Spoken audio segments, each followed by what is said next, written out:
Hi guys, ഇന്ന് ഞാൻ എൻ്റെ ഫ്രണ്ടും കൂടി ലൈവ് ആർട്ട് വരയ്ക്കാൻ വേണ്ടി പോവാണ്. പുള്ളി കരീം ആണ് പുള്ളിയുടെ പേര്, ഈജിപ്ഷ്യനാണ്. അവൻ സാധാരണ ഒരു ആർട്ടിസ്റ്റ് അല്ല, അവൻ പ്രൊഫഷണൽ ആർട്ടിസ്റ്റാണ്. പുള്ളിനെ ഞാൻ പരിചയപ്പെടുന്നത് ഗ്ലോബൽ വില്ലേജിൽ നിന്നാണ്. ഗ്ലോബൽ വില്ലേജിൽ പുള്ളിക്ക് ഒരു ലൈവ് ആർട്ട് പോർട്രേറ്റൊക്കെ വരയ്ക്കുന്ന ഒരു സ്റ്റാളുണ്ടായിരുന്നു. അങ്ങനെയാണ് ഞാൻ പുള്ളിനെ പരിചയപ്പെടുന്നത്. അത് നല്ല അടിപൊളി മനുഷ്യനാണ്, നല്ല പ്രൊഫഷണലായിട്ട് ആൾ വരക്കും. അപ്പോൾ പുള്ളിനായിട്ട് വന്ന് ഞങ്ങൾ ആദ്യം വിചാരിച്ച് നമുക്ക് വേറെ എവിടെയെങ്കിലും പോകാമെന്ന് വിചാരിച്ചിട്ടാണ് ഇറങ്ങിയത്. പക്ഷേ ഒരുപാട് ലേറ്റ് ആയതുകൊണ്ട് തന്നെ അവിടെ പോകാൻ സമയം കിട്ടില്ല. പിന്നെ പോണ വഴിയിൽ നല്ല ട്രാഫിക്കായിരുന്നു. അപ്പോൾ ഞങ്ങൾ പോണ വഴിയിൽ നിന്ന് ഞങ്ങൾ റൂട്ടൊന്ന് മാറ്റി പിടിച്ചു. ബറാറിയിൽ വന്നു. ഉള്ളിലൊക്കെ പോയ നല്ല അടിപൊളി സ്ഥലങ്ങളുണ്ട്. പക്ഷേ അതിനുള്ള സമയം കിട്ടാത്തതുകൊണ്ട് ഇപ്പോൾ ഏതായാലും വന്നല്ലേ എന്ന് വിചാരിച്ച് ഞങ്ങൾ ഇവിടെ വരയ്ക്കൽ തുടങ്ങി. ഞാൻ ഫോക്കസ് ചെയ്യുന്നത് ഈ കാണുന്ന മോസ്കാണ്. അതിൻ്റെ ഒരു പാർട്ട് മാത്രമാണ് ഞാൻ ഫോക്കസ് ചെയ്യുന്നത്. നമ്മളെ കരീം അപ്പുറത്ത് നിന്നിട്ട് വരക്കുന്നുണ്ട്. അവന് വരക്കുന്നത്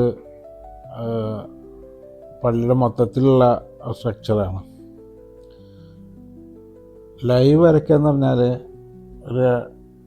നമുക്ക് ഭയങ്കര ഇഷ്ടമുള്ളൊരു ഫീൽഡാണത്. ലൈവ് പോയിട്ട് വരയ്ക്കുക. ലൈവ് വരയ്ക്കുമ്പോൾ തന്നെ നമുക്ക് സമയം കറക്റ്റായിട്ട് കിട്ടണമെങ്കിൽ നമുക്ക് ക്ലിയറായിട്ട് വരച്ചെടുക്കാൻ പറ്റുള്ളൂ.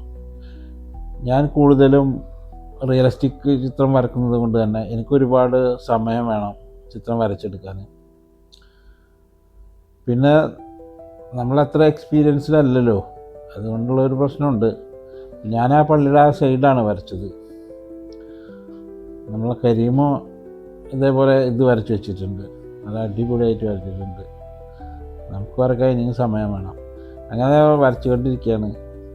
നമുക്ക് ഓൾറെഡി ഇപ്പോൾ രാത്രി ടൈം ഇരുട്ടി കഴിഞ്ഞു. ഇപ്പോൾ ബാങ്ക് കൊടുക്കേണ്ട സമയമായി. അവിടെ നിന്നിട്ട് പിന്നെ വരക്കാൻ പറ്റത്തില്ല. അപ്പോൾ അങ്ങനെയാണ്. ബറാറി എന്ന് പറഞ്ഞാൽ അടിപൊളി ഒരു സ്ഥലമാണ്, നല്ല ഗ്രീനിഷായൊരു സ്ഥലമാണ്. അതിൻ്റെ ഈ ബറാറിക്ക് കയറുന്ന സ്ഥലങ്ങളൊക്കെ അടിപൊളിയാണ്, നല്ല ഗ്രീനൊക്കെ ആയിട്ട് രണ്ട് സൈഡിലും ചെടികളൊക്കെ വെച്ച് ഒരു കാട് പ്രതീതിയാണ്. പിന്നെ അതുപോലെ ബറാറിൽ നമുക്ക് ഉള്ളിൽ വില്ലകളൊക്കെ ഉണ്ട്. ആ വില്ലകളുടെ ഏരിയയിലൊക്കെ വന്നാൽ നല്ല മനോഹരമായിട്ടുള്ള സ്ഥലങ്ങളാണ്, കാണാൻ മാത്രമുള്ള സ്ഥലങ്ങളുണ്ട്. കുറേ മുന്നേ ഞാൻ വന്നിട്ടുണ്ട് ഇവിടെ, 1-2 പ്രാവശ്യം വന്ന് ഉള്ളിലൊക്കെ നമ്മൾ എക്സ്പ്ലോർ ചെയ്തിട്ടുണ്ട്. പിന്നെ ഫെറാറിനെ കുറിച്ച് പറയുകയാണെങ്കിൽ നല്ല കാമൻ ക്വയറ്റ് പ്ലേസാണത്. ഇത് നിയർ ഗ്ലോബൽ വില്ലേജിൻ്റെ ഒക്കെ അടുത്തായിട്ട് വരും. നമുക്ക് വന്ന് ഒരു ദിവസം സ്പെൻഡ് ചെയ്യാൻ പറ്റിയ അടിപൊളി സ്ഥലങ്ങളാണ്.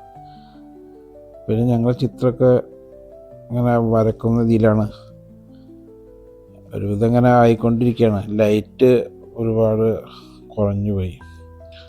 ലൈറ്റ് കുറയുന്നതോടെ നമുക്ക് വരക്കാൻ ഭയങ്കര ബുദ്ധിമുട്ടാണ്.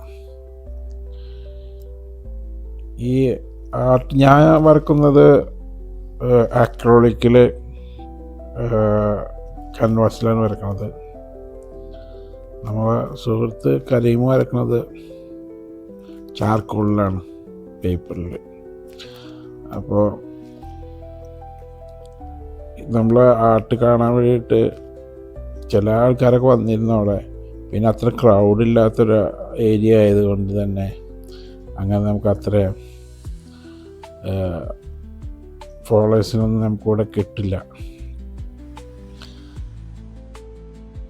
അപ്പോൾ ഞങ്ങൾ ഒരു ഏകദേശം ചിത്രത്തിൻ്റെ ഒരു ഫൈനൽ സ്റ്റേജിലെത്തി. പുള്ളി വന്നിട്ട് ഒരുപാട് ചോദ്യങ്ങൾ ചോദിക്കുന്നത്, എങ്ങനെയാണ് വരക്കണത്, എവിടെയാണ് വരക്കുന്നത്, ഏത് ഏരിയയാണ്, എന്താണ് എന്നൊക്കെ ചോദിക്കുന്നുണ്ട്.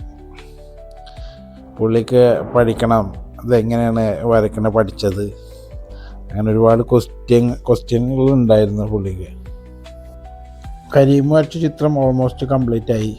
നല്ല അടിപൊളിയായിട്ട് നല്ല മനോഹരമായിട്ട് വരച്ചിട്ടുണ്ട്.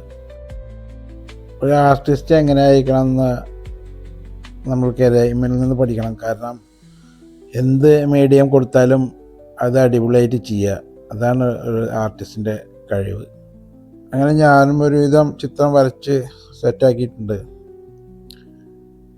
കാരണം ലൈറ്റിൻ്റെ പരിമിതികളുള്ളതുകൊണ്ട് അത് കംപ്ലീറ്റ് ഒരു ഫൈനൽ സ്റ്റേജ് ചെയ്യാൻ പറ്റിയില്ലെങ്കിലും ഒരുവിധമാക്കിയിട്ടുണ്ട്. അപ്പോൾ ഇത്രയൊക്കെയുള്ളൂ. ഇനി ലൈവായിട്ട് അടുത്തൊരു വീഡിയോയുമായി കാണാം. Okay, bye. Thank you for watching.